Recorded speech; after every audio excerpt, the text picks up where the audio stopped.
অন্যের বাসায় গিয়ে যে কাজগুলো করলে আপনি ছোট হবেন।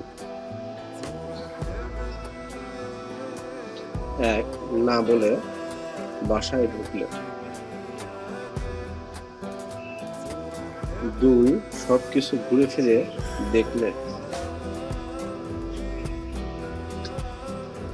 ৩. জুতা পরে রুমে ঢুকলে।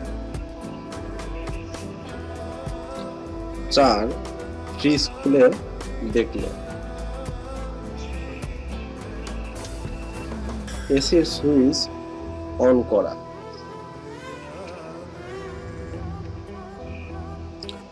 ড্রয়ার হাতানো। ধূমপান করা। ধূমপান করা। বিলের কাগজ পড়ে দেখা। ওয়াইফাই পাসওয়ার্ড চাওয়া। এই কাজগুলো আপনি যদি কারো বাসায় গিয়ে করেন তাহলে অবশ্যই আপনাকে ছোট হতে হবে।